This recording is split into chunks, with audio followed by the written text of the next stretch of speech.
ஓம் சாந்தி. 10/4/2017 இன்றைய முரளியின் தலைப்பு இனிமையான குழந்தைகளே. பாபா பக்தர்களையும் குழந்தைகளையும் பாதுகாக்கக்கூடிய பக்தவச்சலம் பேர் வைப்பாங்களா, பக்தவச்சலம், அதுக்காக தான் அர்த்தம். கேள்விப்பட்டீங்களா இந்த பேர் பக்தவச்சலன்ட்டு?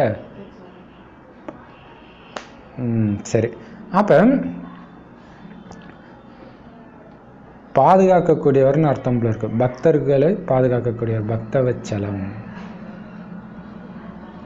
பதிதர்களை தூய்மையாக மாற்றி வீட்டுக்கு அழைச்சிட்டு போகக்கூடிய பொறுப்பு பாபாவுடையது,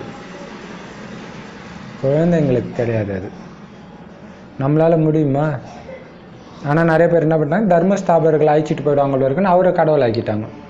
அது ஒரு பாபாவுடையது. பாதுகாப்பும் அவரே, பாதுகாப்பான இடத்துக்கு எடுத்துட்டு போறதும் அவருடைய பொறுப்பு. நம்மளால யாரையும் பாதுகாக்கவும் முடியாது, அழைச்சிட்டு போகவும் முடியாது. கேள்வி, கல்பமா பாபாவுடைய கடமை என்ன?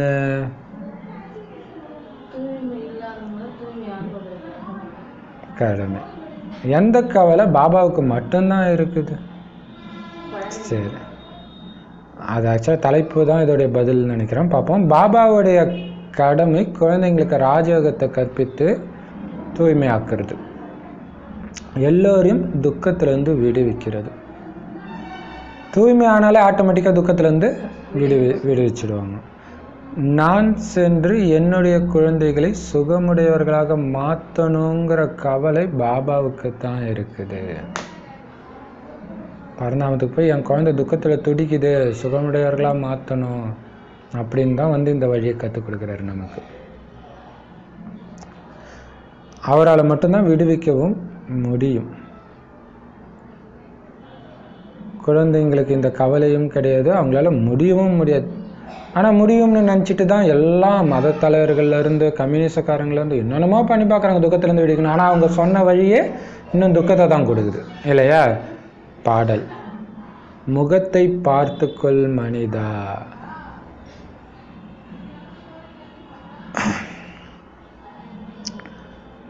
ஓம் சாந்தி.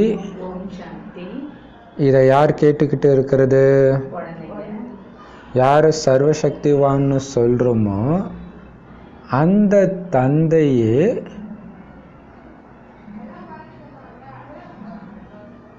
பாபாவின் மகிமையை செய்கிறாங்க அல்லது விடுவிக்கக்கூடியவர், வழிகாட்டி அப்படின்னும் சொல்கிறாங்க. அவர் தான் அனைவருக்கும் சத்கதி அளிக்கக்கூடியவர். சரி, கேட்டுட்டு இருக்கிறது குழந்தைங்க கேட்குறாங்க.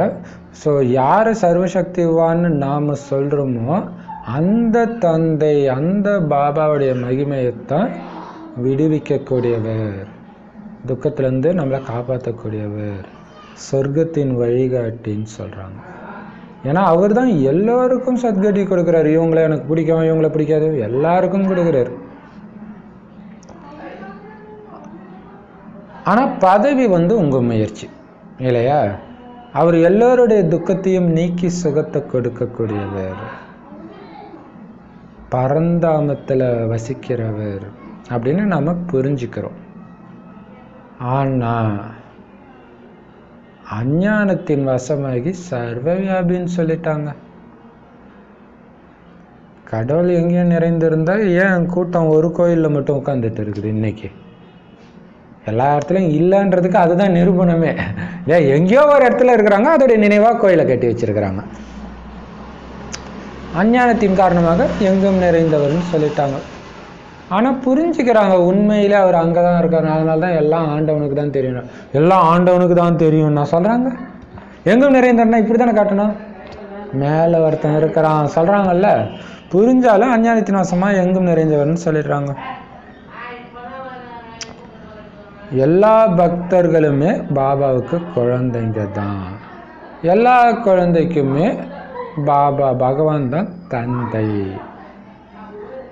அவர் தான் துக்கத்தை நீக்கி சுகத்தை கொடுக்கிற நம்முடைய தந்தைன்னு எல்லா குழந்தைங்களுக்கும் நிச்சயம் நீங்கள் புரிய வைக்கணும். மெயினாக அவர்கிட்ட எதை புரிய வைக்கணும்னா இதை தான் புரிய வைக்கணும்.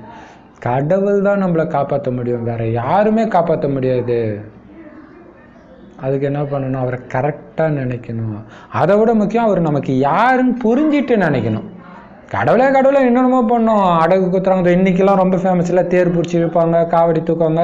இப்போ இவ்வளவும் இருந்தும் துக்கத்துலேருந்து ஏன் விடுபட முடியலன்னா கரெக்டாக அவர் எப்படி இருக்காரு தெரிஞ்சுக்கல, அவர் என்ன உறவுன்னு தெரிஞ்சுக்கல, அவர் யாருன்னு தெரிஞ்சுக்கல. அதை புரிய வைங்க. துக்கத்துலேருந்து கடவுள் தான் காப்பாற்ற முடியும். அவர் நமக்கு அப்பா, அவர் ஒருத்தர் தான்.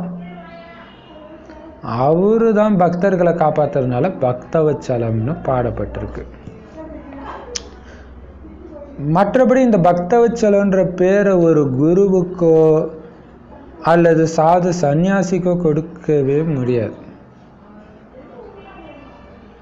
நிறைய பக்தர்கள் குழந்தைங்க இருக்கிறாங்க. ஆனால் அத்தனை பேர் மேலேயும் இரக்கம் காட்டுறது ஒரு தந்தை தான். மனிதர்கள் யாராவது எல்லா பக்தர்களுடைய ஆசையை நிறைவேற்ற முடியுமா? முடியாது இல்லையா? முழு உலகத்துக்குமே ஒரே தந்தை தான் வந்து சுகத்தையும் சாந்தியையும் கொடுக்கிறார். ஒரே டைம்ல சங்கமயுகத்தில் வந்து கொடுக்கிறார். லக்ஷ்மி நாராயணனுடைய ராஜ்யத்துக்கு தான் வைகுண்டம் அல்லது சொர்க்கம்னு சொல்லப்படுது. இந்த சமயம் என்ன யுகம்? நமக்கு கலியுகம், மற்றவங்களுக்கு இல்லையா? அப்ப அது நரகம். வைகுண்டத்தை சொர்க்கம்னா இப்ப நரகம்னு சொல்லப்படுது. பாபாவுக்கு எவ்வளவு கவலை இருக்கும். இவ்வளோ பெரிய நரகத்தை சொர்க்கமாக்குறது சாதாரண வேலையா? இத்தனை குழந்தைய மாத்துறதுக்குள்ள மூச்சு திணறி போயிடும். ஒரு சென்டர் நடத்துறதே எவ்வளோ கஷ்டமா இருக்குது. 50 பேர் 5 ஆகி 2 ஆகி அப்ப பாபா சொல்றாரு, எல்லைக்குட்பட்ட தந்தைக்கு கூட கவலை இருக்குது. அவன் படித்து கல்யாணம் பண்ணி கொடுக்குற வரைக்கும் அந்த ஒரு கவலை இருந்துக்கிட்டே தானே இருக்குது. பையனாக இருந்தாலும் சரி, பொண்ணை பெற்றவங்களாக இருந்தாலும் சரி.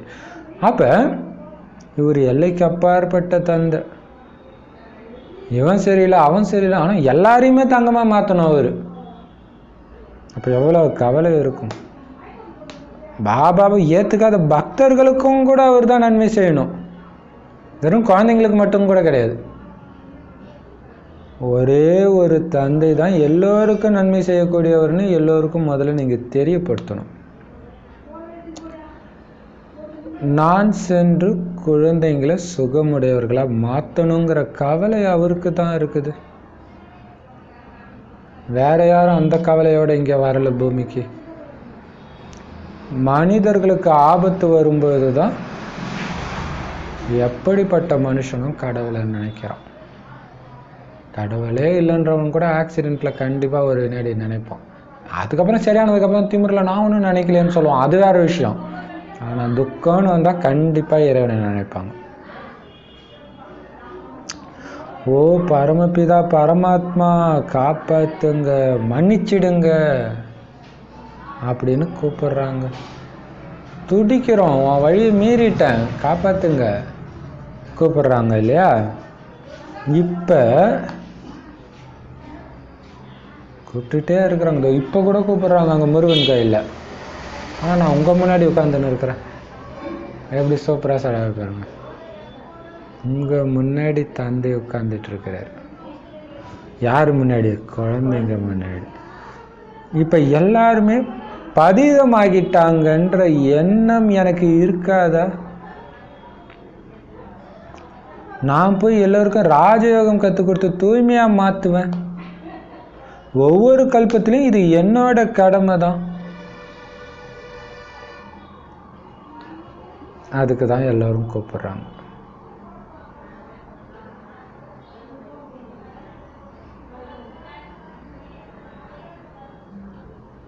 சாக்கடையில் விழுந்துட்டு வந்தாச்சு, துர்நாற்றம் வீசுது.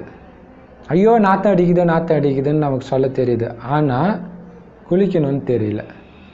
அதுதான் இங்கே நடக்கிறது. துக்கம்னு சொல்லிட்டு இருக்கிறோம் இறைவன்கிட்ட, ஆனால் தூய்மையான துக்கம் போயிடும்னு தெரியல. அதுக்கு தான் இறைவன் வந்து ராஜயோகத்தை கொடுத்து தூய்மையாக்குறாரு. அந்த கவலை அவருக்கு தான் இருக்குது. ஏன்னா அவரை விட்டால் யாரும் கிடையாது காப்பாற்ற, இல்லையா? ஆனால் அந்த மகிமையை தூக்கி தேவதைகளுக்கு போட்டுட்டாங்க.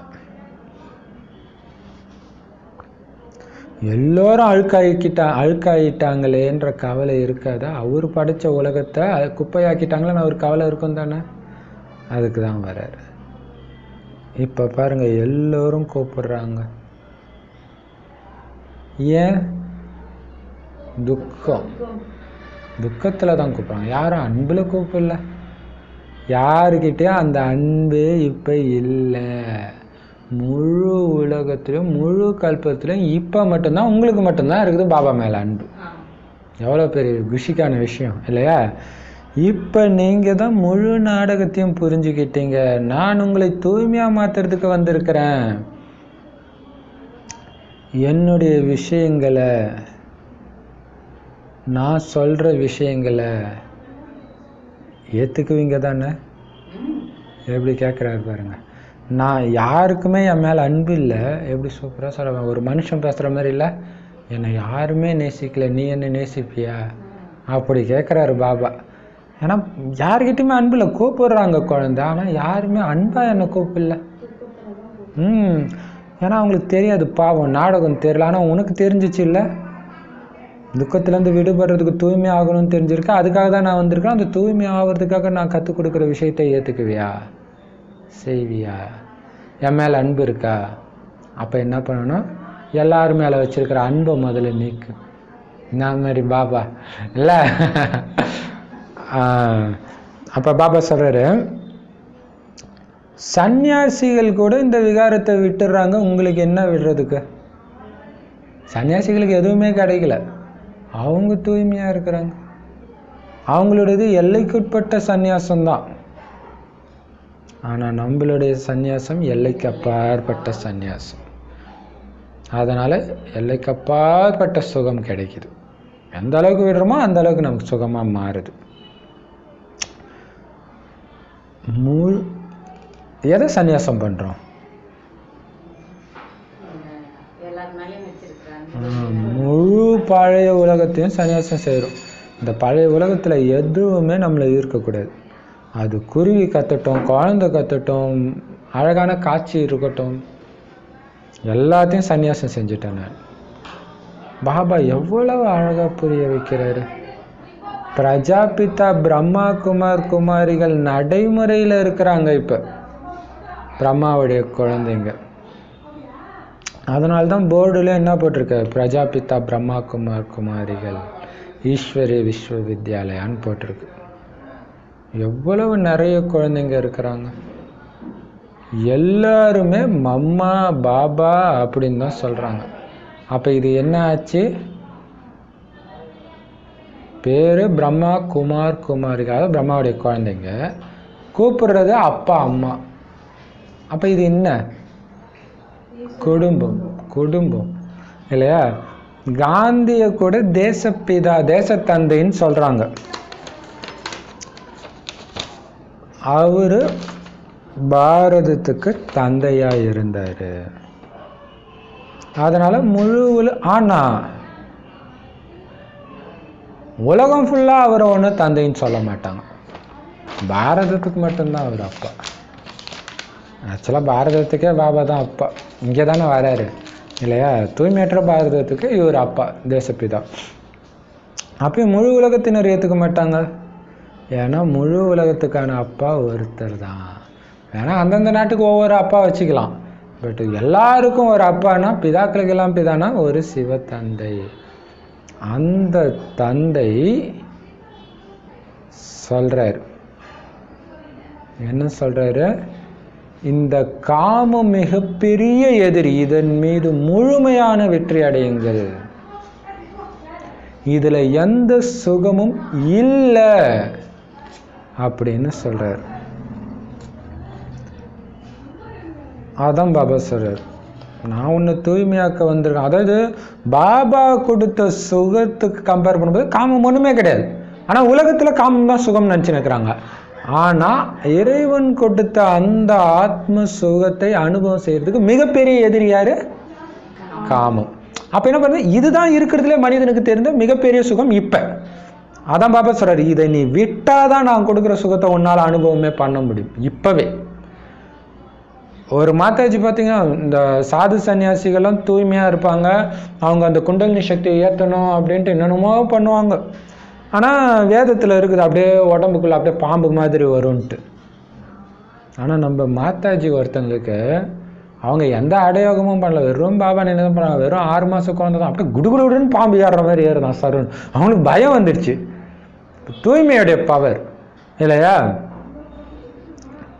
அது. ஆனால் அவங்க படுத்துட்டு இருக்கும்போது கொஞ்சம் தூக்க கலக்கத்தில் இருக்கும்போது வருது, முழிச்சிட்டு இருக்கும்போது வந்து அதுவே ஒரு சுகம் மாதிரி இருக்கும். அதுவும் ஒரு மாயா தான், ஏன்னா உடல் உணர்வை தூண்டுது இல்லை.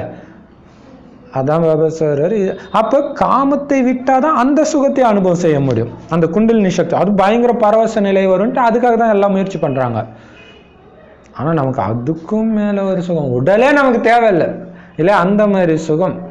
ஆனால் அதுக்கு எதிரியாக இருக்கிறது இந்த காமம். புரிஞ்சுக்கோ, இதில் எந்த சுகமும் இல்லை. அப்பா அம்மா குழந்தைங்களுக்கு சொல்லுவாங்களே, வெளியில் இருக்கிறத சாப்பிடாத, அது நல்ல பொருள் இல்லை, அந்த மாதிரி பாபா சொல்கிறார். அதுக்கு தான் முன்னாடியே சொன்னார், நான் சொன்னதை ஏற்றுக்குவீங்க தானே, இதன் மீது வெற்றி அடைங்க. தூய்மையான தேவி தேவதைகளுக்கு முன்னாடி தலை வணங்குறாங்க. ஆனால் எதனால் தலை வணங்குறோம் தெரியல. குழந்தைங்களே, இந்த கடைசி பிறவி மட்டும் நீங்கள் தூய்மையாயிட்டீங்கன்னா போதும். 21 பிறவிக்கு உங்களோட உடம்பே தங்கம் மாதிரி ஆகிடும்ன்றார். இப்போ உடல் உணர்வை மறந்துடுங்க. இப்போ இருக்கிற உடம்பு ஒரு உடம்பா இல்லையா, அப்படியே தங்கம் மாதிரி ஆகிடும்ன்றார். அதாவது அழகு மட்டும் சொல்ல, ஆரோக்கியம் ரெண்டுமே இல்லையா. அழகு ஆரோக்கியம், இயற்கையான அழகு.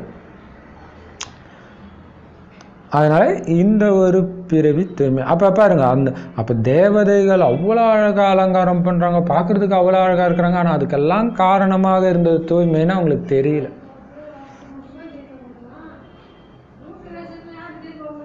ரொம்ப ஈஸி.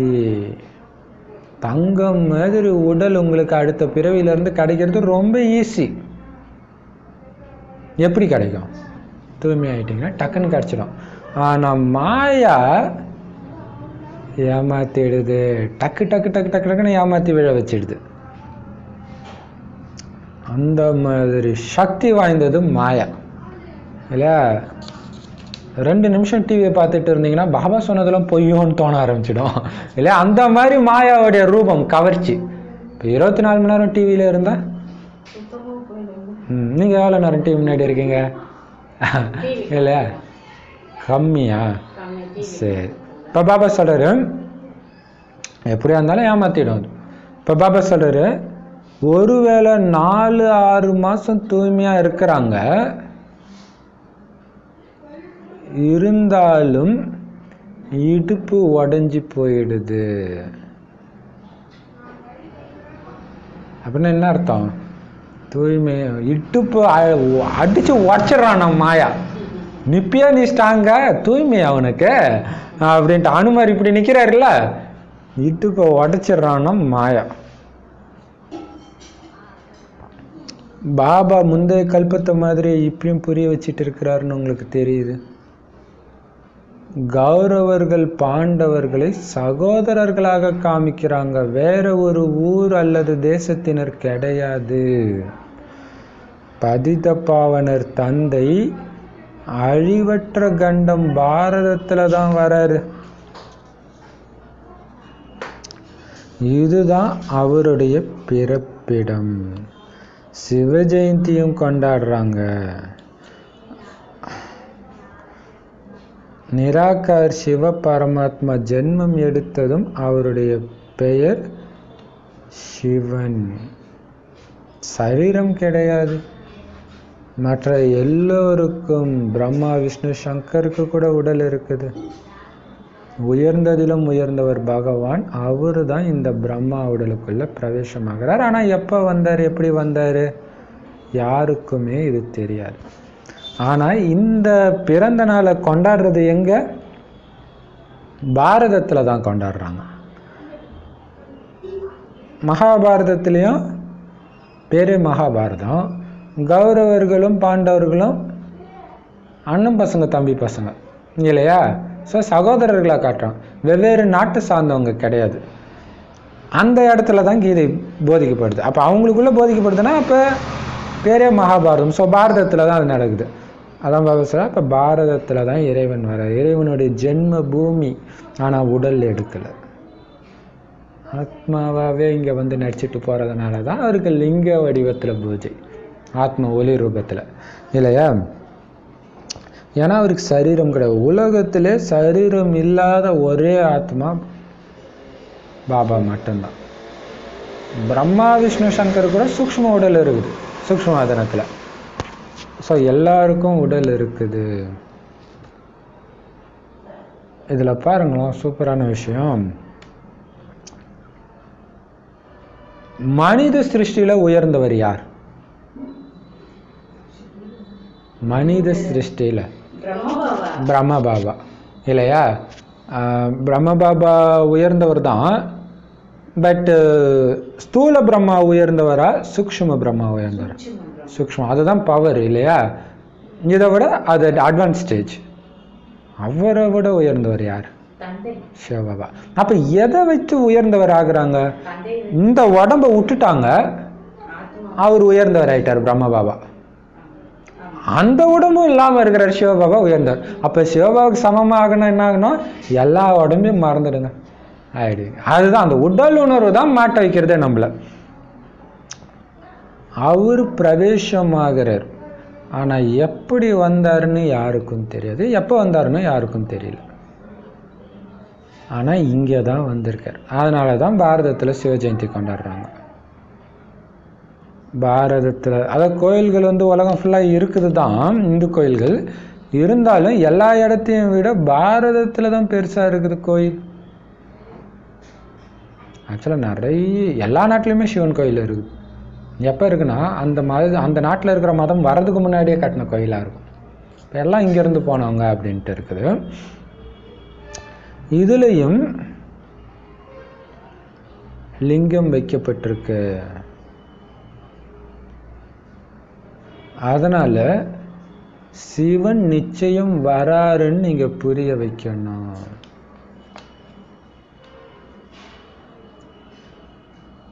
இங்க நாராயணன் கோயில் இருக்குது, நாராயணன் இங்க ஆண்டாருன்னு சொன்னா ஒத்துக்குவாங்க. ஆமா இங்க வாழ்ந்தாரு, ஒரு அவதாரம் எடுக்கிறாரு. இப்ப சிவனுடைய கோயில் இங்க இருந்தா சிவன் மட்டும் வந்திருக்க மாட்டாரா? புரிய வைங்க. எப்படி சூப்பர் பாயிண்ட் சொல்றாரு இல்லையா? ஆனா அவருடைய பங்கு, அவருடைய பாகம் எப்படி நடிக்கப்பட்டதுன்னா, தனக்குன்னு ஒரு சரீரம் எடுக்காம நடிக்கப்பட்டதுனால லிங்கம் வைக்கப்பட்டிருக்கு. இருந்தாலும் சரீரமே இல்லாம நடிக்க முடியாது. அதனால பிரம்ம பாபா சரீரத்தை எடுத்து தான் நடிக்கிறாரு, இந்த ஞானத்தை கொடுக்கிறார். அதனால தான் இந்த நந்திக்கு உழுந்து உழுந்து பூஜை. வேற எந்த தெய்வத்துடைய வாகனத்துக்கும் பூஜை பண்ணல. முருகனுடைய வாகனம் மயிலுக்கு தனியா வச்சு பூஜை பண்றாங்க. அதான் பாபா சொல்ற. அப்ப சுக துக்கம் இது ரெண்டுத்தையுமே ஆத்மா சரீரத்தோட இருக்கும்போது மட்டும்தான் அனுபவிக்க முடியும். அப்ப சுகதுக்கத்துல இருந்து இறைவன் அப்பாற்பட்டவர்னா என்ன அர்த்தம்? சரீரத்தை எடுக்கல. எடுத்தாதானே மாற்றுறதுக்கு அவர் மாட்டவே இல்லை. ஆத்மா உடம்பை விட்டு தனியா பிரிஞ்சிச்சுன்னா அதால எதுவுமே பண்ண முடியாது.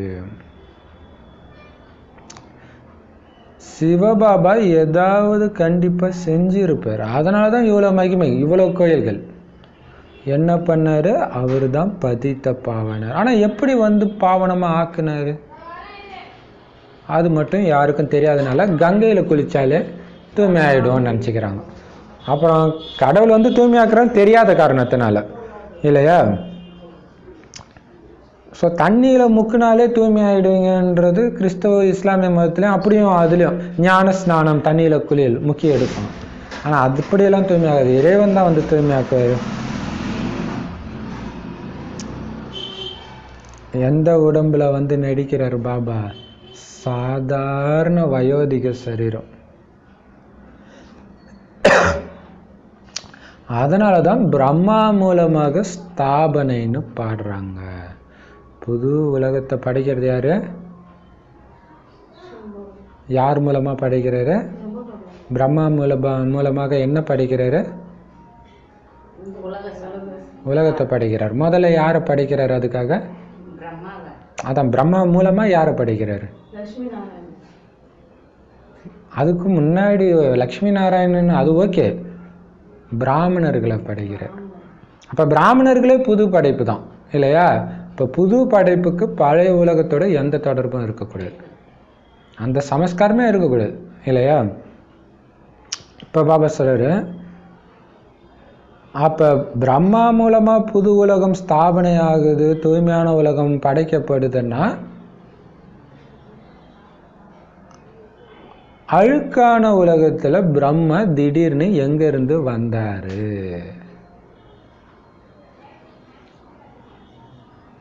ஏன்னா பழைய உலகத்தில் வந்து தான் படிச்சிருக்கணும் இல்லையா? புது உலகத்தை படைக்கிறாருன்னா புது உலகத்தில் அவர் இருக்க மாட்டார், பழைய உலகத்துல தான் படிச்சிருக்கணும். ஆனால் பழைய உலகத்தில் அவர் திடீர்னு எப்படி வந்தார்?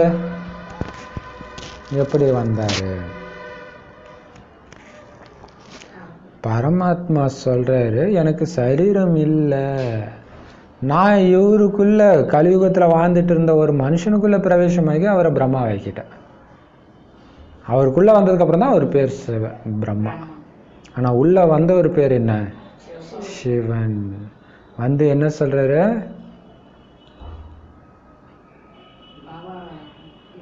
என்னுடையவரா ஆகுறீங்க,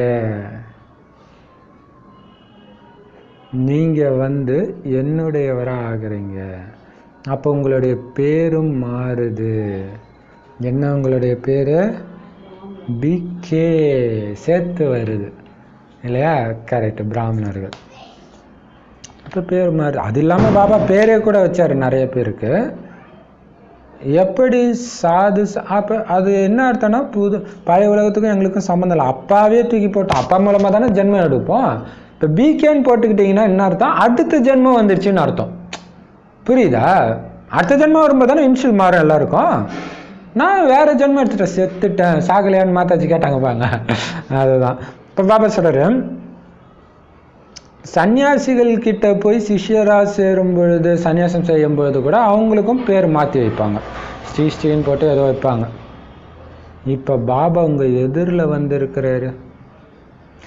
எந்த ஈஸ்வரனை அரை கல்பமோ நாம் நினைச்சு போக போக அவரை மறந்துட்டோமோ அவர் வந்திருக்கிறார். அவர் வரும்போது மறந்துட்டோம். ஆனால் சூப்பர் இல்லை? வெறித்தனமாக நினச்சி கடைசியில் கலியுக இறுதியில் மறந்துட்டோம், சுத்தமாக இருக்கும். மற்றபடி சன்னியாசிகள் சுகத்தை ஏற்றுக்கிறதே கிடையாது. அவங்க சுகத்தை காக்கையோடைய எச்சத்துக்கு சமம்ன்றாங்க. இப்போ பாருங்களேன், இது எவ்வளோ ஆச்சரியம். நமக்கு வந்து பாபா பேர் லக்ஷ்மி நாராயணன், நீ அப்படி தான் இருந்தால் எவ்வளோ அழகாக இருப்பார், எவ்வளோ வயிறு வைடுறீங்களா, அந்த மாதிரி ஆக போகிற தூய்மை ஆகுன்றாங்க. அதுக்கே கஷ்டப்பட்டுட்டு இருக்கிறோம். ஆனால் சாது சன்னியாசிகளுக்கு எந்த லட்சியமுமே கிடையாது, ஆனால் பக்கா தூய்மையாக இருந்தாங்க. எப்படி? ஏன்னா அவங்களுக்கு இந்த சுகத்து மேலே அப்படி ஒரு வெறுப்பு. ஒரு வினாடி சுகத்தை காட்டி மாயா வந்து என்னை நரகத்தில் விழ வச்சுட்டான், டக்குன்னு ஏஞ்சி போயிடுறாங்க. காக்கை எச்சிலுக்கு சமம். காக்கை எச்சம் உங்கள் மேலே போட்டிருக்கா எப்பயாச்சும்? அதுதான் சொல்றாரு, ஒரு வினாடியில் காஞ்சிருதுல, அந்த மாதிரி இது அப்படின்னு சொல்றாரு. அப்படி சொல்லுவாங்களாம் சாது சன்னியாசிகள்.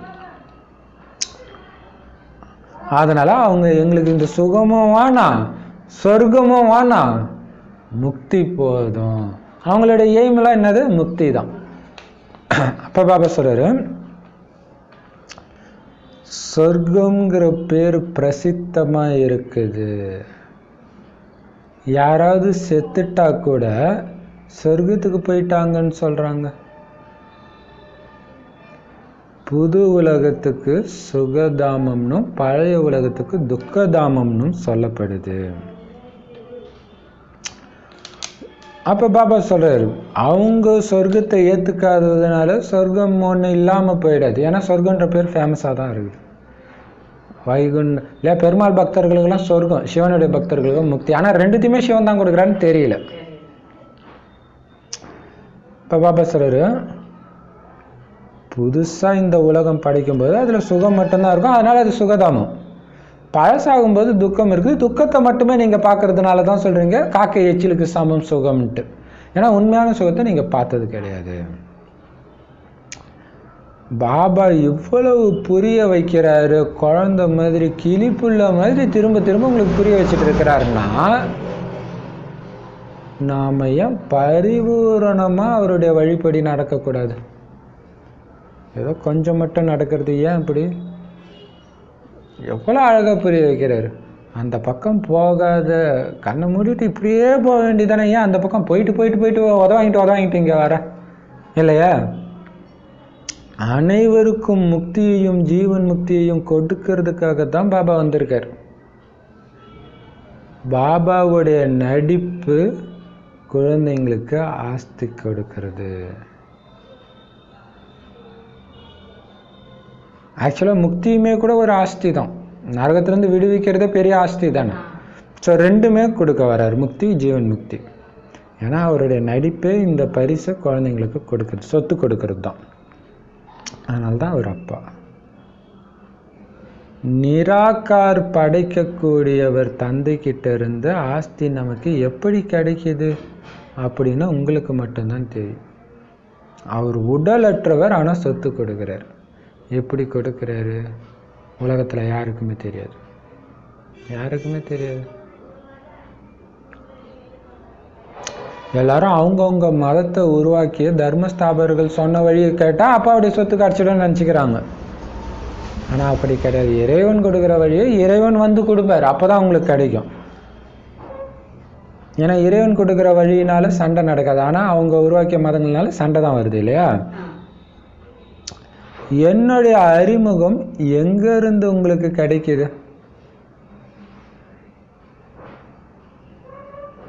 பகவான் வாக்கு. நான் கிருஷ்ணனா? நான் பிரம்மாவா? இல்லை, நான் எல்லா ஆத்மாக்களுக்கும் நிராகார தந்தை. வேற யாருமே இப்படி சொல்ல முடியாது. எல்லா ஆத்மாவுடைய அப்பா நான், நீங்கள் என்னுடைய குழந்தைன்னு யாரும் சொல்ல முடியாது. அப்போ இந்த உண்மையான அறிமுகம் உங்களுக்கு எப்படி கிடைக்குது? சிவபாபாவே வரும்பொழுது தான் கிடைக்குது உண்மையான அறிமுகம். ஆனால் மனிதர்கள் என்ன பண்ணுறாங்க? சிவோகம், நானே சிவன் சொல்லிடுறாங்க. ஆனால் நானே சிவன் சொல்கிறவங்க கூட எல்லா ஆத்மாவுக்கும் நான் தந்தைன்னு அவங்க சொல்ல முடியாது. எவ்வளோ பெரிய விஷயம் இல்லையா? சும்மா சிவன் சொல்லிக்கலாம், அவங்களுக்குன்னா ஞானமாக இருக்க போகுது. உனக்குள்ளேயும் சிவன் இருக்கிறாரு, எனக்குள்ளேயும் சிவன் இருக்கிறாருன்னு சொல்லிக்கிறாங்க. அவங்க தன்னையே குருன்னு வேற சொல்லிக்கிறாங்க அங்கே. அப்போ குருன்னு தான் சொல்லிக்கிறாங்க, அப்பான்னு சொல்லலை இல்லையா? அங்கே அதாவது குருக்கள் கிட்ட அப்பாவும் இருக்க மாட்டாங்க, டீச்சரும் இருக்க மாட்டாங்க.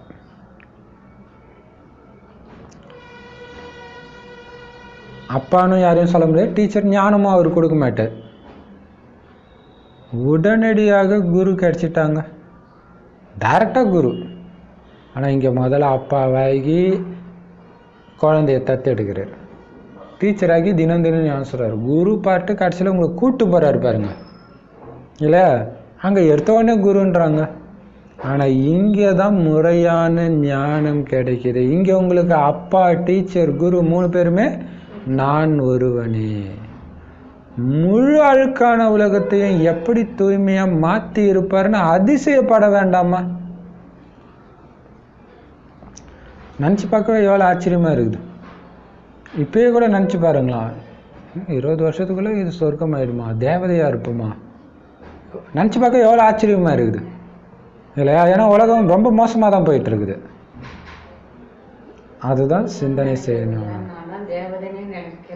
இப்போவே சரி, சூப்பர். அப்படி தான் வாழணும். அது மட்டும் இல்லை, மற்றவங்களுக்கு நான் தேவதையாக தெரியணுன்ற லட்சியம் வைக்கணும். ஸோ அதுதான் இப்போ பயிற்சியும் பண்ணுறோம். நான் முடியும் போது அந்த பயிற்சிக்கு சொல்கிறேன்.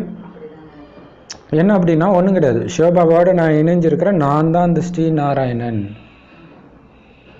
பார்க்குறவங்களுக்கெல்லாம் நான் ஸ்ரீநாராயணன் தெரியும். ஏன்னா பார்க்குறவங்க தான் நாளைக்கு நான் நாராயணன் ஆகிறதுக்கு இவங்க தான் தகுதியானவங்கன்னு சொல்லணும். இது எப்படின்னா எலெக்ஷன் மாதிரி. எலெக்ஷனில் எல்லாம் ஓட்டு கேட்க வந்தாலும் மக்கள் தான் டிசைட் பண்ணுறாங்க யார் வரணுன்ட்டு. அந்த மாதிரி உங்களுக்கு துக்கம் கொடுக்குறவங்க தான் டிசைட் பண்ண போகிறாங்க. நீங்கள் ஆடாமல் அசையாமல் நாராயணா இருந்து காட்டினீங்கன்னா ஸோ அந்த கவனத்தோடு இருங்க. ஆசீர்வாதம் உங்களுக்கு துக்கம் கொடுக்குற ஜென்ம எதிரிக்கிட்ட கூட நீங்கள் ஆசீர்வாதம் வாங்கணும்.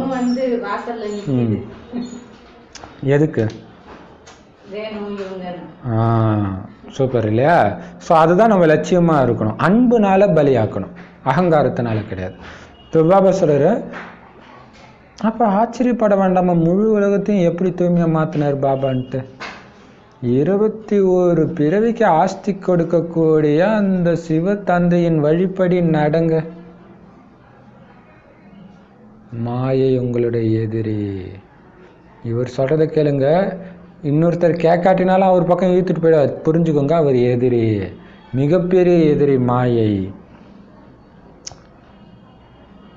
பாபா பாபான்னு சொல்லிகிட்டே இருக்கிறாங்க, ஞானத்தையும் படிக்கிறாங்க. இருந்தாலும் ஐயோ மாயைக்கு வசமாயிட்டாங்களே, தந்தைக்கு டைவர்ஸ் கொடுத்துட்றாங்க. பாபா பாபான்றாங்க, ஞானம் படிக்கிறாங்க, நல்லா சேவை செய்கிறாங்க. ஆனால் மாயா என்ன பண்ணிடுது? அப்பாவை விட்டுட்டு போக வச்சிடுது. அதனால தான் பாபா சொல்கிறார், எச்சரிக்கையாக இருங்க, அவன் உங்களுடைய எதிரி. சுசூக்ஷ்மமாக மாயா வரும்போதே கண்டுபிடிச்சே நசுக்கிடணும், இல்லைன்னா நம்மளை நசுக்கிடுவோம் இல்லையா? எச்சரிக்கையாக இருங்க. பாபாவை குழந்தைங்க விவாகரத்து செஞ்சிடறாங்கன்னா, நான் உங்களுக்கு இவ்வளவு பாலனை செஞ்சேன், இருந்தாலும் என்னை விட்டுட்டீங்களேன்னு சொல்லுவார் தானே? இங்கேயோ மற்றவர்களுக்கு சேவை செய்யணும், மற்றவங்களையும் தனக்கு சமமாக மாற்றணும். இந்த உதவி எனக்கு செய்ய மாட்டீங்களா? சேவை செய்ய மாட்டீங்களா? வெறும் ஞானம் மட்டும் கேட்டு திருப்தியாகி போயிடுவீங்களா? அதான் பாபா கேட்குறார். மற்றவங்களுக்கு சேவை செய்யணும். கருணை வரலையான்னு கேட்குற. இத்தனை பேர் கதறிட்டு இருக்கிறாங்களே, கருணை வரலையா? ஒரு இது வரும்போது சரி உட்காந்து அட்லீஸ்ட் மனசாலையாவது சக்தி கொடுத்தீங்களா? காலையிலேருந்து இருக்கிறாங்க, காலையிலேருந்து அந்த முருகன் கோயில்லையே ஒளி புள்ளியா அல்லது சூக்ஷ்ம உடலேருந்து சக்தி கொடுத்துட்டே இருந்தீங்களா? அல்லது அந்த முருகன் சிலையிலேருந்து சக்தி கொடுத்துட்டே இருந்தீங்களா? ஒரு வினாடி கொடுத்தீங்களா? சூப்பர். அவங்க நாள் ஃபுல்லாக கத்துறாங்க, நீங்கள் ஒரு வினாடி.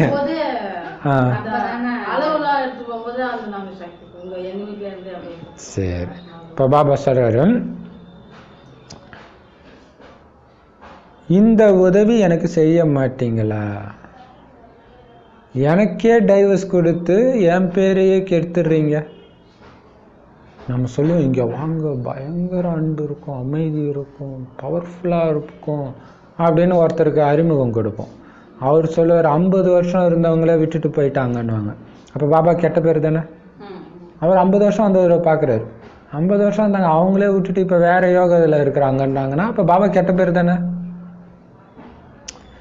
பேரை கெட்ட பேர் ஆக்கிடுறீங்க.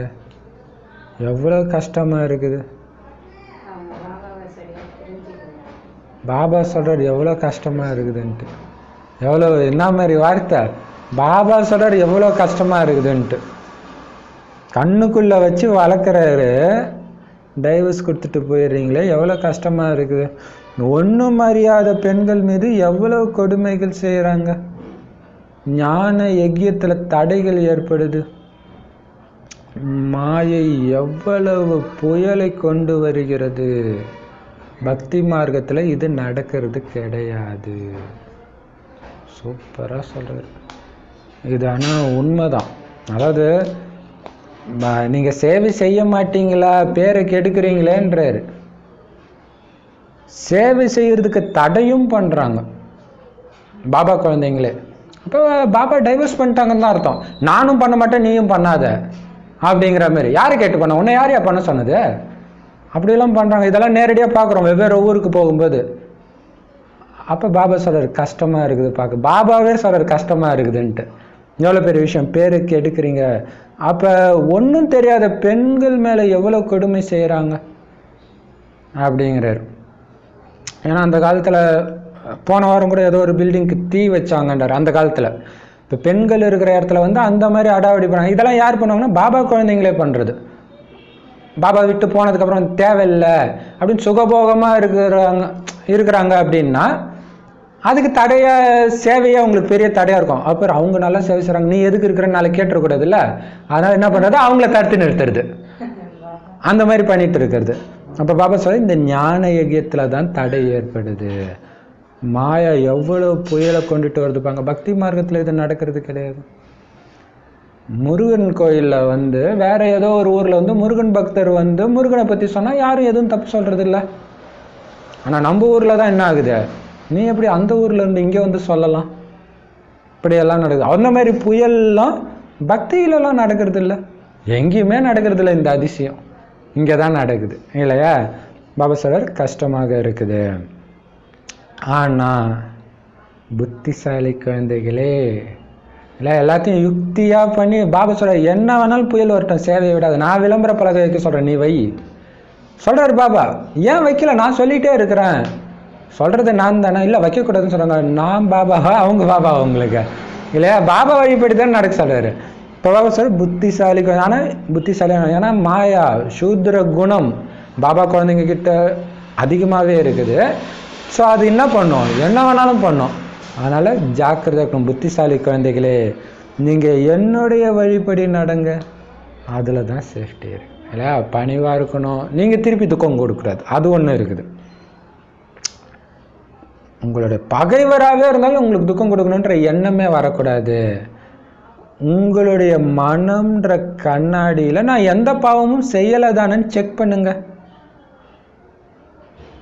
அதுவும் பாபா குழந்தையாகி சின்ன தப்பு பண்ணால் கூட 100 மடங்கு தண்டனை கிடைக்குது.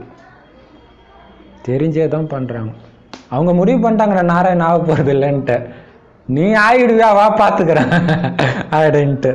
அதான் பாபா சார் 100 மடங்கு தண்டனை. அப்போ நம்ம என்ன நினைக்கணும்னா, நமக்கு தடையை ஏற்படுத்துறாங்கன்னா அவங்க நமக்கு சத்தியமாக வேலைக்காரங்க தான். வேலைக்காரங்களா வராங்கன்னு குஷிப்பாங்க. உங்களுடைய சத்தியுகத்தின் வேலைக்காரத்தை இப்பயே பார்க்குறீங்கன்னா உங்களுக்கு எவ்வளோ சந்தோஷம், அப்படி பார்த்துட்டு போயிடணும். அதுதான் 3 கால ஞானம்ன்றது. ஏன்னா பாபா குழந்தையாகி நீ சின்ன தப்பு பண்ணால் கூட 100 மடங்கு தண்டனை உண்டு. கண்டிப்பாக நஷ்டம் ஏற்படுது. அதனால் உங்களை நீங்களே மனம்ன்ற கண்ணாடியில் பாருங்கள், நான் பாவம் செய்கிறேன்னா. அது எப்படி தெரியும்? யோகா வராது அடுத்த நாள் இல்லையா? யோகா வரவே வராது. நாம் நம்முடைய சேமிப்பு கணக்கை அதிகரிக்கிறோமா இல்லையான்னு பாருங்க இல்லையா? அதிகப்படுத்துறீங்களா குறைச்சிக்கிறீங்களான்னு பாருங்க. மாயையுடைய பூதங்களை விரட்டிடணும்.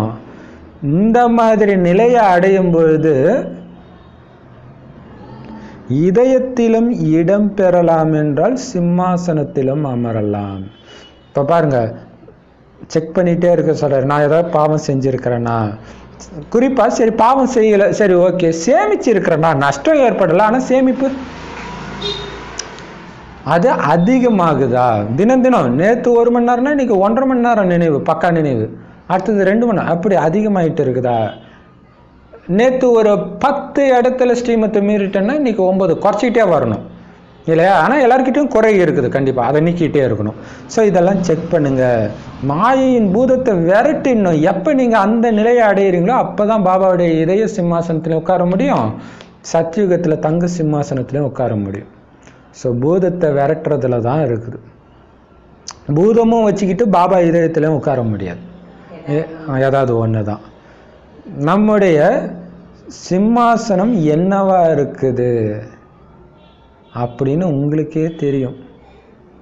எந்த சிம்மாசனத்தில் உட்காந்துருக்கேன், பாபா இதே சிம்மாசனத்திலையா, ராவணன் இதே சிம்மாசனத்திலையான்னு உங்களுக்கே தெரியும். அதாவது மாயா விரட்டிட்டீங்களா இல்லையான்ட்டு.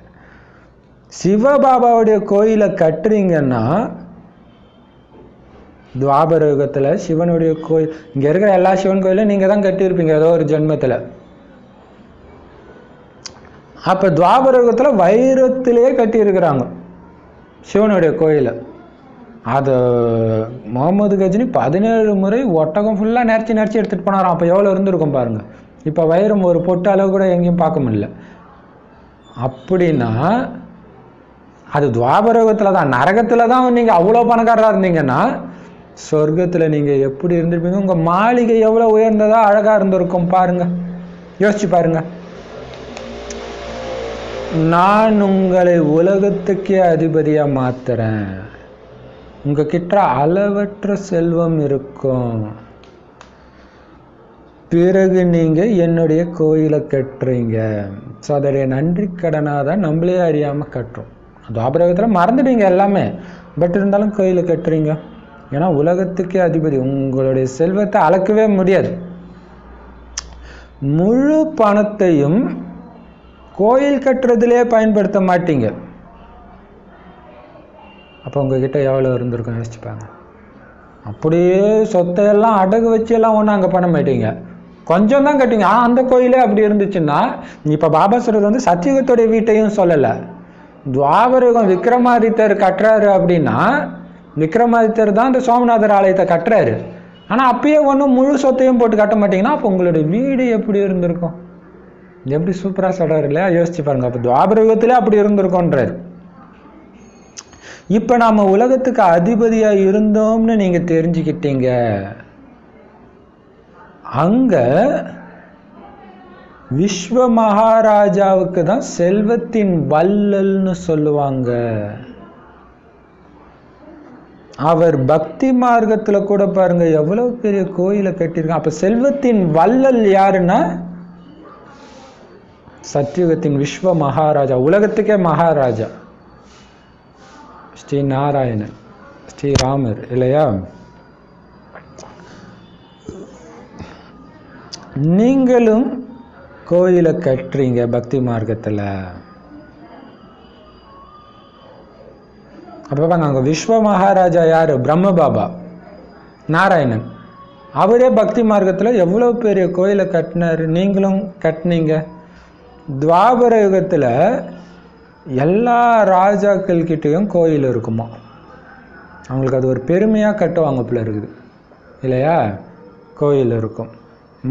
முதல்ல சிவனுடைய கோயிலை கட்டுறாங்க, பிறகு தேவதைகளுடைய கோயிலை கட்டுறாங்க. இப்போ பாபா குழந்தைகளாகி உங்களுக்கு எவ்வளோ சத்தியமான விஷயங்களை சொல்கிறார். பாபா ஒன்றும் எதுவும் கற்பனையை சொல்லலை. முதல்ல சிவன் கோயில் தான் இருந்துச்சு. வெளிநாட்டிலலாம் பார்த்தீங்கன்னா சிவன் கோயில் இருக்குது, தேவதை கோயிலெலாம் இல்லை. வெறும் முஸ்லீம்கள் மட்டுமே வசிக்கிற நாட்டிலலாம் இருக்குது. இன்னும் கேட்டிங்கன்னா முஸ்லீம் மசூதியிலே, துபாயிலோ எங்கேயோ ஒரு இடத்துல பார்த்தீங்கன்னா இந்த மசூதியிலே லிங்கமும் நந்தியும் இருக்கிறது பொறிக்கப்பட்டிருக்கு.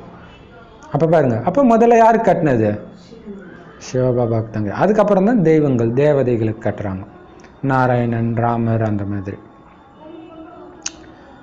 இப்போ எவ்வளோ உண்மையான விஷயத்த சொல்கிறாரு. உங்களுக்கு இந்த படிப்பின் மூலமாகத்தான் சரி, குழந்தைகளாகிய உங்களுக்கு இந்த படிப்பினால மிகவும் குஷி ஏற்படணும், படிக்க குஷி ஏற்படணும். ஏன்னா முயற்சியினால இதை நாம் அடைவோம்னு இந்த ஞானத்தின் மூலமாக தான் தெரிஞ்சுக்கிறீங்க. பாபா எதை பற்றி சொல்லிருக்காரு? இன்னைக்கு சொர்க்கத்தை பற்றி சொல்கிற விஷயங்கள் இதுக்கு முன்னாடி அவர் சொன்னது கிடையாது. அப்போ இந்த டைம் நம்ம கேட்கலன்னா எவ்வளோ பெரிய நஷ்டம். அப்போ அந்த போதையும் உங்களுக்கு இதன் மூலமாக தான் வரும். அப்போ பயங்கர குஷி ஏற்படணும் படிப்பின் மூலமாக. முயற்சினால இதை அடைவோம். அப்படி இருக்கும் பொழுது ஏன் ஸ்ரீமத் படி நடக்கக்கூடாது? அப்போ புரிஞ்சுக்கிறீங்க, இது நாம் முயற்சி செஞ்சால் அடைஞ்சிடுவோன்னு தெரியுது. அப்போ அந்த வழி, பாபா கொடுக்குற வழிப்படி ஏன் நடக்க மாட்டீங்க? ஏன் மறந்துடுறீங்க? பாபா என்ன அப்படி ரொம்ப கஷ்டத்தை கொடுத்தாரு? நினைவு நினைவு நினைவு. சதா அவருடைய நினைவு, சதா ஞானத்தை சிந்தனை பண்ணிகிட்டே இருக்கணும். இது ஒரு கதை, உண்மையான கதை, உங்களை பற்றிய கதை. வீட்டில் உறவினர்கள் நண்பர்கள்லாம் கதை சொல்கிறாங்க. ஆனால் பாபா உங்களுக்கு முழு சிருஷ்டியோடைய ஆரம்பத்துலேருந்து கடைசி வரை கதை சொல்கிறார். உண்மையான கதையை, சத்தியநாராயணன் கதையை. இப்போ சத்தியநாராயணன்ற பேர் ஏன் வருது? சத்தியமான கதை. கதைனாலே பொய்ன்னு ஆயிடுது. ஆனால் இது சத்தியமாக நடந்த நாராயணனுடைய கதை. நீங்கள் 5000 வருஷத்துக்கு முன்பு இந்த உலகத்துக்கு அதிபதியாக இருந்தீங்க. பாபா தினம் தினம் இந்த கதையை சொல்கிறாரு. ஆனால் குழந்தைங்களுக்கு அந்த போதை ஏற மாட்டேங்குது.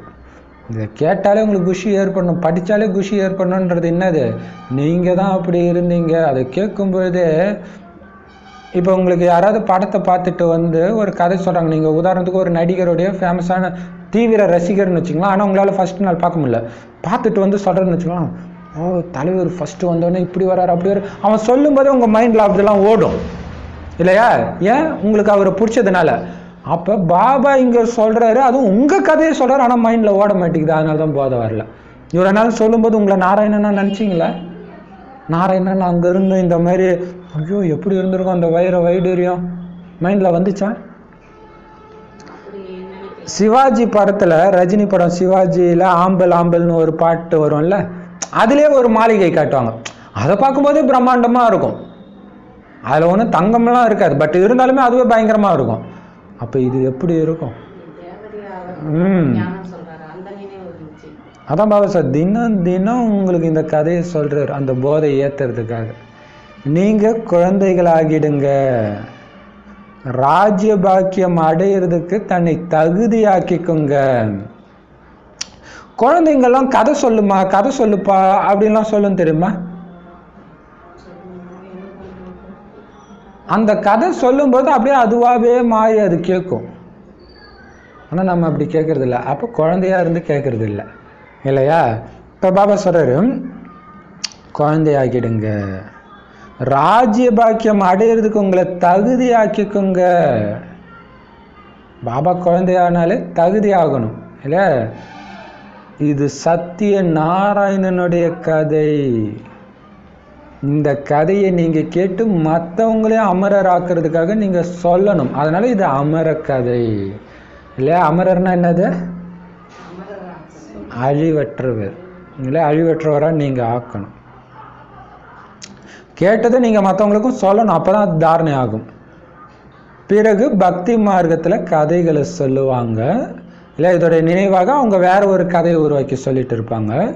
பிறகு சத்தியுகம் திரேதாயுகத்தில் இந்த ஞானம் எல்லாம் மறந்து போயிடும், உண்மையான கதை மறந்து போயிடும். இதை நினச்சாலே எவ்வளோ ஆச்சரியமாக இருக்குது. இப்போவே டக்குன்னு உலகம் முடிஞ்சிச்சுன்னா எல்லாமே மறந்து போயிடும். பாபா எவ்வளவு சாதாரணமாக சொல்கிறாரு, எளிமையாக்கி புரிய வைக்கிறாரு. நான் குழந்தைகளாகிய உங்களுடைய என்ன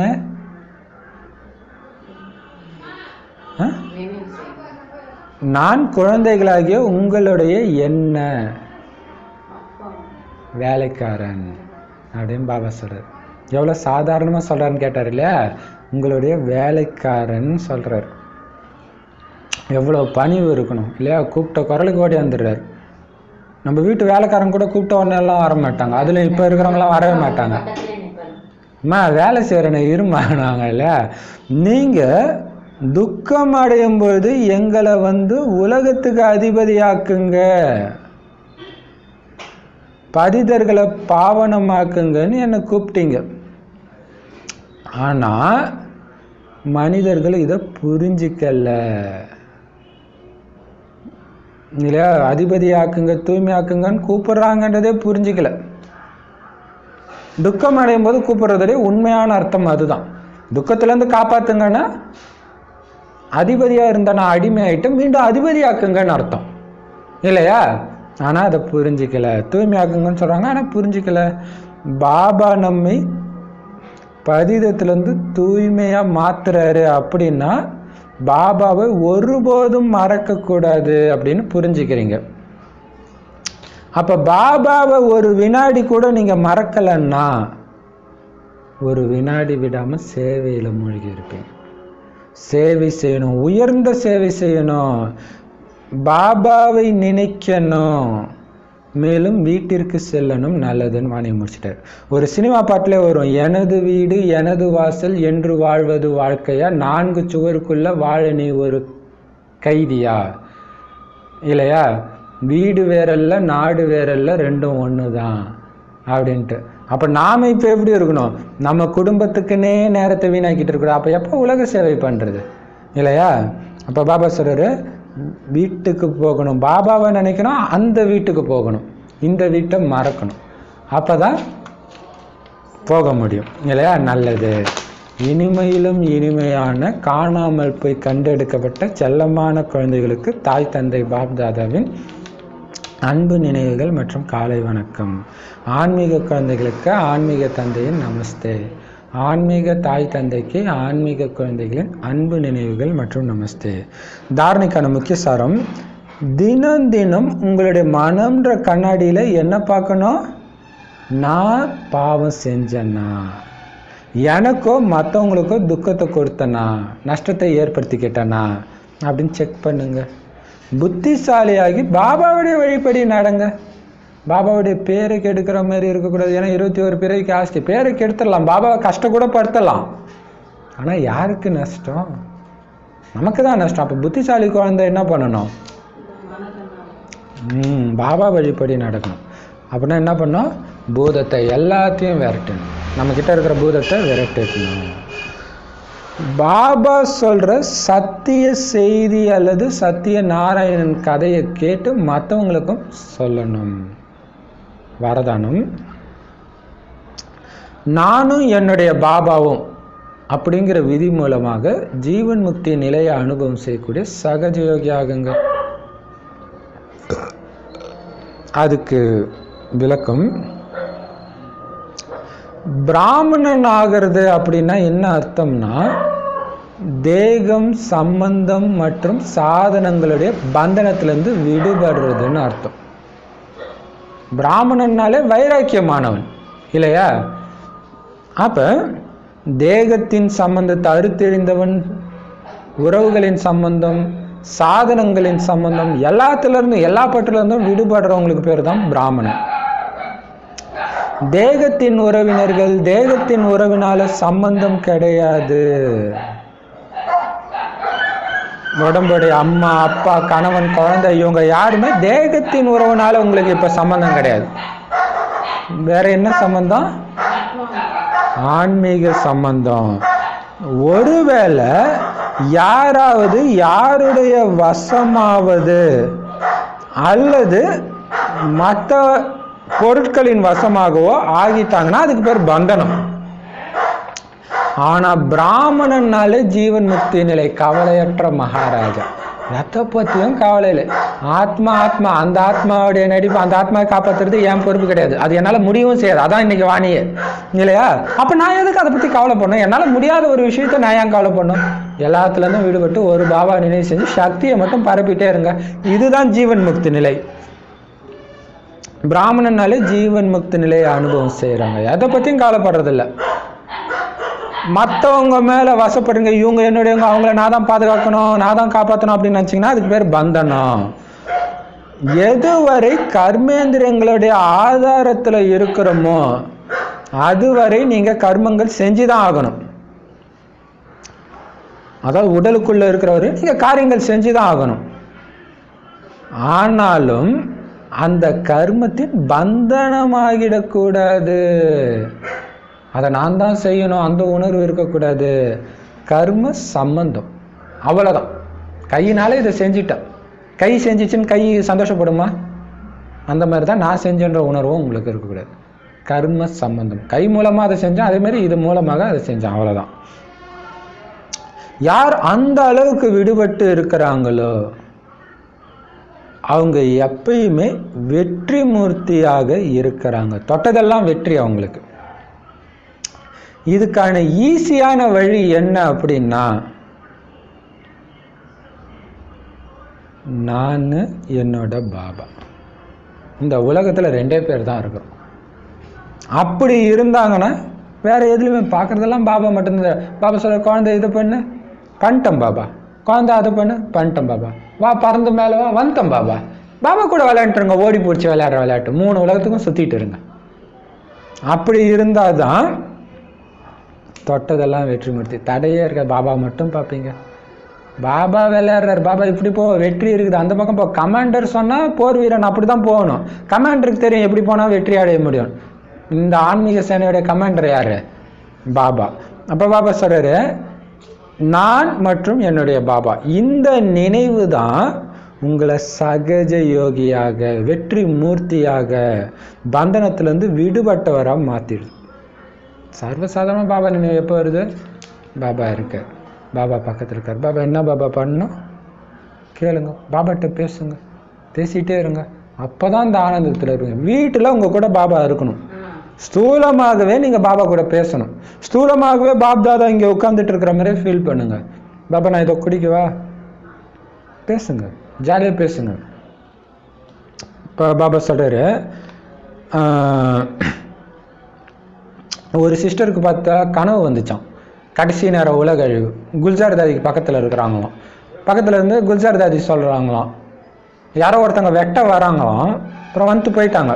அப்போ அந்த சிஸ்டர்கிட்ட சொல்கிறாங்களாம், நீ எங்கேயும் என்னை விட்டு போகாத, ஏன் போனால் உன்னை கொன்னுடுவாங்க அப்படிங்கிறாராம். அப்புறம் மழையில் நனையாத, ஏன்னா உனக்கு சளி பிடிச்சிடும். அப்போ அப்பா குழந்தை தானே இப்படி பேசிக்குவாங்க. அந்த மாதிரி பேசுகிறீங்களா நீங்கள்? ஸோ அந்த மாதிரி பேசுங்க. அப்போ எந்த பந்தனமும் இருக்காது. ஐயோ என்னை யாரும் சாப்பிட்டியான்னு கூட கேட்கறதுக்கு நாதி இல்லை அப்படின்னு எத்தனை வயசானவங்க கவலைப்பட்டு இருக்கிறாங்க. பாபா கிட்ட இந்த உறவை வச்சுக்காதவங்களுக்கு தான் இந்த ஃபீலிங் இல்லையா? நானும் பாபா ரெண்டாவது யாருமே இல்லைன்னா உலகம் சுடுகாடு ஆயிடுச்சு. இது சுடுகாடு. சுற்றி இருக்கிறதெல்லாம் பேய் உங்களை சாப்பிட்டியான்னு கேட்கணும்னு ஆசைப்படுறீங்க இல்லையா? அதனால பாபா சொல்றாரு, அப்படி அழிவற்ற பாபா மட்டுமே இருந்தீங்கன்னா தான் உங்கள் நினைவு சகஜமாக இருக்கும். சகஜ யோகியா, தொட்டதெல்லாம் வெற்றியாக இருக்கும். எதுக்குமே கவலைப்பட மாட்டீங்க. அனைத்து சக்தி சொரூபமாக இருப்பீங்க. எல்லாத்துலேருந்தும் விடுபட்டுப்பீங்க. விடுபட்டு இருந்தாலே சக்தி சொரூபமாக இருப்பீங்க. ஸ்லோகன் ஸ்லோகனும் அதே தான்ப்பா வருது. இது வேற. நான் மற்றும் என்னுடையது அப்படிங்கிற கலப்படத்தை துருவை நீக்கிறது தான் உண்மையான தங்கமாகிறது. ஆத்மாவை சொக்கு தங்கமாக்குறதுக்கு தான் பாபா வந்திருக்கிறார். அது எப்படி ஆகும்? நான் என்னுடையது போயிடணும், தேக உணர்வே இருக்கிறது. வேணா அப்படி நான் சொல்லணும்னா நான் ஆத்மா, என்னுடையதுன்னா ஒரு பாபா, அப்படின்னா பிரச்சனை இல்லை. அப்போ நான் என்னுடையதே இப்படி மாற்றிக்கலாம். மற்ற நான் என்னுடையது வந்தாலே உங்களுக்கு பிரச்சனை தான். துரு பிடிச்சிடுச்சின்னு அர்த்தம், துர்நாற்றம் வீசுதுன்னு அர்த்தம். நறுமணம் எப்போ வரும்? நான் என்னுடையது போயிடுச்சுன்னா தங்கம் ஆயிடுவீங்க, நறுமணமிக்க மலர் ஆயிடுவீங்க. ஓம் சாந்தி. பாபா என்னென்ன சொன்னார் இன்னைக்கு?